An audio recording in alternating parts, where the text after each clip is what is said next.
If Omnigul can come back to life, how do we make sure she stays dead? I wonder if the Hive think that about us. To the Hive, death is relative. We'll face Omnigul as many times as it takes. Guess we were made for each other. More than you think, Cade. More than you think. Hey everybody, it's your buddy Beard Grizzly. I promised you guys a second part and a follow-up to our video from last time. First off, if you're so inclined, take a look at that video first. There are some repeat topics I may touch base on, and for the sake of saving time, I won't be recovering them here. The gist from last time, however, the Traveler seems to be related to the Darkness in more ways than just it being an enemy. The connections are further strengthened by actions taken by the Traveler throughout its time in space, thanks to the information in the Books of Sorrow.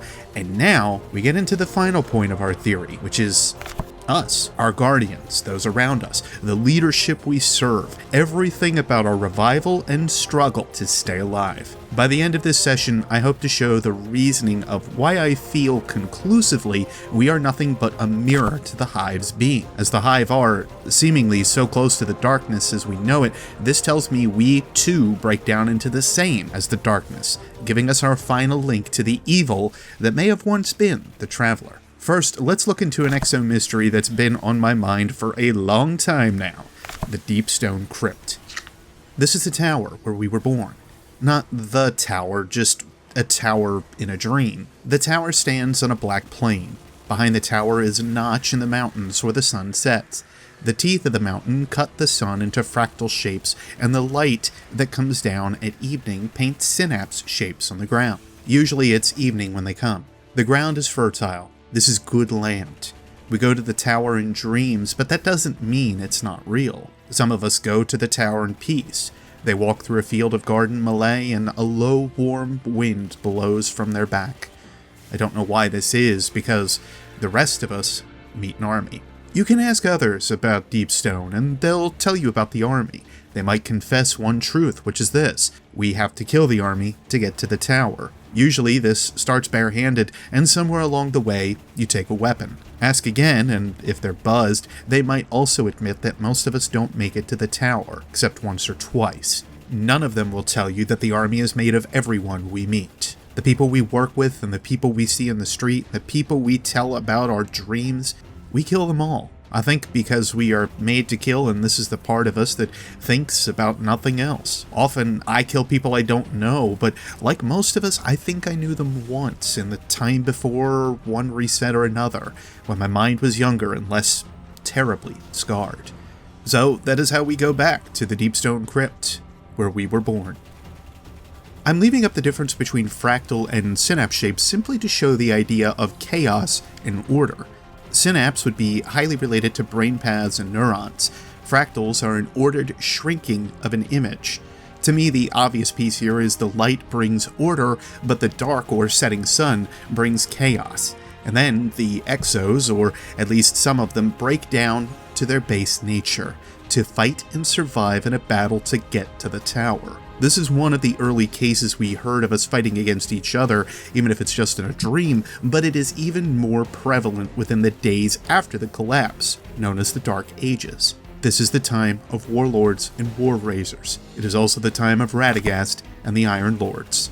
The brief idea here is that the warlords chose to rule over the people they said they protected with their newfound powers given to them by the Traveler's ghosts. The Iron Lords, with Radagast seemingly in the lead, felt it better to unify and not cause further bloodshed in this dark time after the collapse. With no full memory of what had happened before their revival, we are left to assume this is the same of most risen by the Traveler. Thus the term risen falls to those that were before the Guardian Order. This is the idea. It took an order to collect those that had these new powers, to weed out those that seemed to fight for selfish reasons, and to try to convert those who felt that was their only way, that survival is for the fittest. But the seeds of battle and need to live at a singular level seem to be instilled within Exos and to the rest of the Risen, showcased by the Warlords, a survival instinct that we as humans all share. Of course, the conversations of personality and ideals can wait for another day. At our basest, we still have a killer instinct, no matter how noble we may be made out to be. Anyway, our idea today is to look into the Hive, so let's get into that. The Hive follow these points just as much as we do, and we haven't even gotten into the meat of their philosophy yet. For the most part, I won't be bringing up our powers again as I did last video, so if you're looking for relations to the Hive via our ideas and uses of powers, you can find that all there. For the sake of clarity, even though I've spoken their names enough in my segments, Oryx had two sisters, one being Xivu Arath, the aspect of war, and Savathun, the aspect of cunning. Just want to make sure everyone realizes where these two are coming from. Alright, let's go from crazy to insane on my list of points. Here we go. Let's discuss the Court of Oryx. Now in this time of diaspora, there was a war between Oryx and Savathun and Xivu Arath. Brother Oryx, said Savathun, do not forgive my betrayal. Instead, take vengeance upon me for what I did at the Dry Moon. And Oryx made war on her in worship of the deep. Between them stood Xivu Arath, saying, stop, or I will kill you. War is mine, and I am strongest. This was how they worshipped. For 20,000 years they fought across the moons, and they fought in the abyssal plains and lightning palaces of each other's sword spaces, and they killed each other again and again so that they could practice death. Such was their love. At last the many moons came to many worlds, and it was time to go to war on life. Oryx said, I shall establish a court, and whoever comes into this court may challenge me. My court will be the High War. It will be a killing ground and a school of the sword logic we have learned from our gods. Savathun thought this was a great idea. She made a court called the High Coven. Xivu Arath said, the world is my court, wherever there is war. I feel this card outlines the first few points I want to make very well. First off, what does the High War or High Coven sound like to you? The Crucible? The Crucible is a place in which we test ourselves. We throw our own lead and powers at each other in order to hone our skills and get better at using our own powers. We are young compared to that of the Hive. They killed each other for 20,000 years to hone their powers. Meanwhile, we may be somewhere in the area of several hundred years. Obviously, we don't know what the conversion rate of years is to the Hive as it is to us, but I would say we have an idea that the writer of the Books of Sorrow, Seth Dickinson, probably means a normal year for us. He uses another period of time called a pace at a later time in the books. This we truly don't know what the time period of is, but a year is normal speech to us. Anyway, slightly off topic, but just to show how young we are in this practice of fighting each other. The reason it's so important to talk about time is to understand that this time period was enough to sate the needs of the Sisters Worms for that period of time. To touch base on this, each hive is occupied by a worm. This worm requires a tithe or offering to make sure the hive remains alive. Basically, it's a way to give that hive the ability to survive past 10 of their years. For us as Guardians, we are able to learn from each other's abilities and powers and adapt to those strategies on a typical basis. We are able to level up through this combat and even gain new powers given to us by armor referred to as our light level.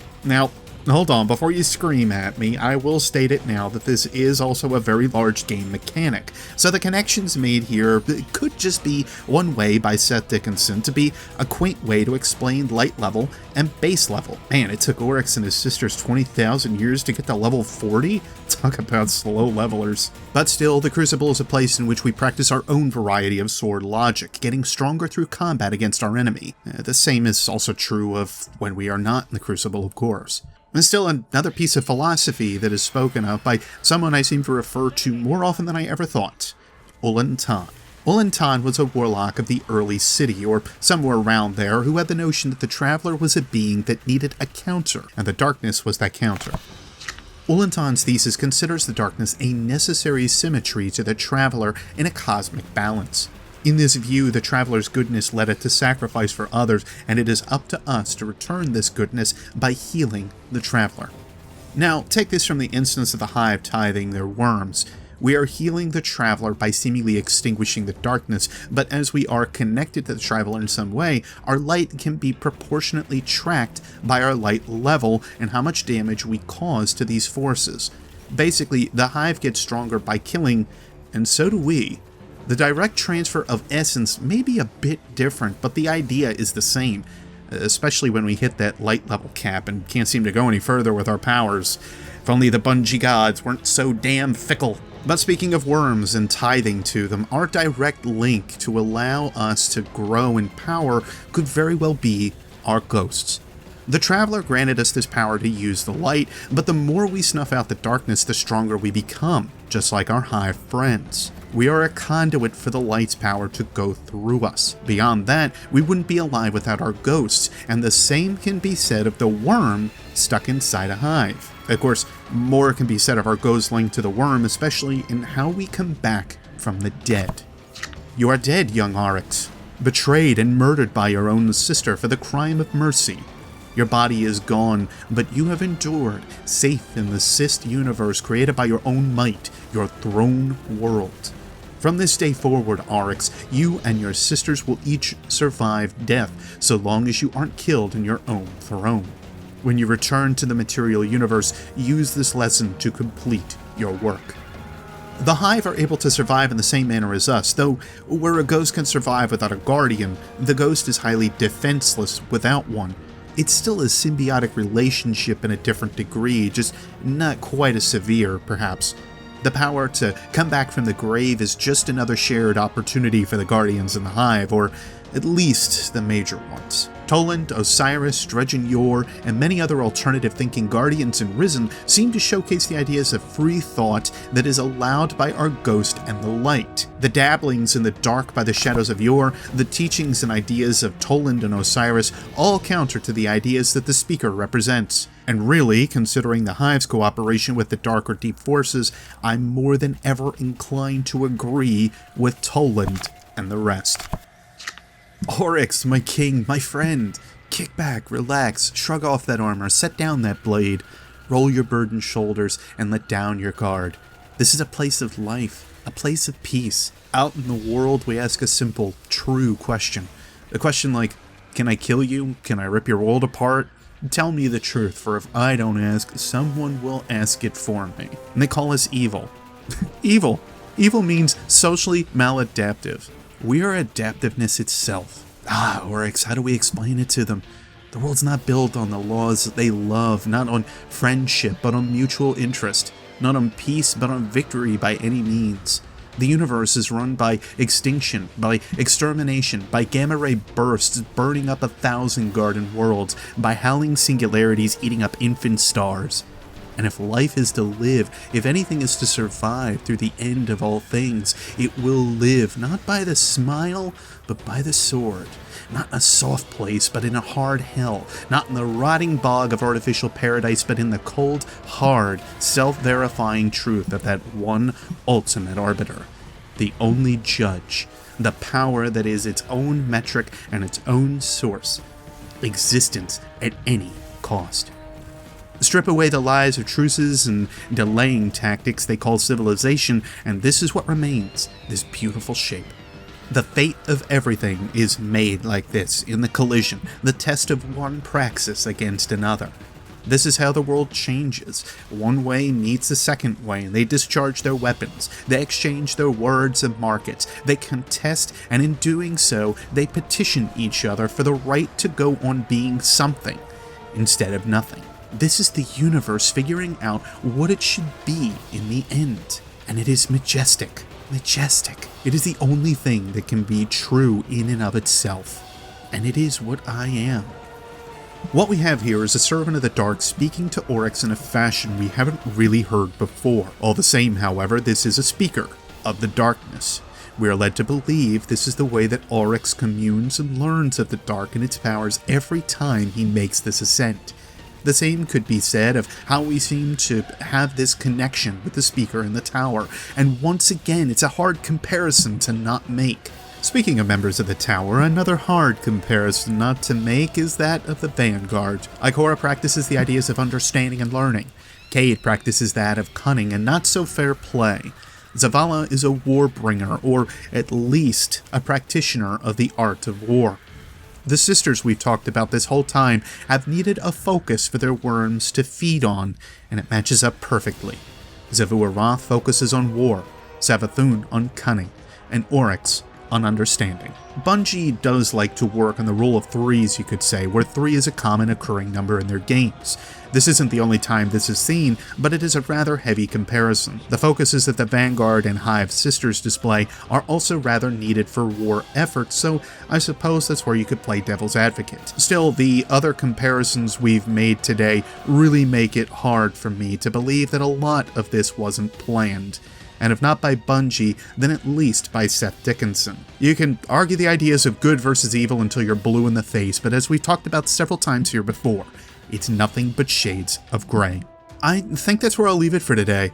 I'd love to hear your thoughts on this little theory of mine, as, again, that's about all it is. Take what I've said with as much salt as you want. If you're also not sure what to say, but would like to leave a comment below, you can leave the phrase, shades of gray. And don't think of the 50 kinds, okay? I can only ever be Beard Grizzly, and don't forget to subscribe for more theories and lore discussions like this, like or dislike so I know what stuff you guys like to hear about, and leave suggestions below. I definitely do listen to your thoughts, and do act upon them a lot of times. I'll see you next Spacetime Guardian. Take care.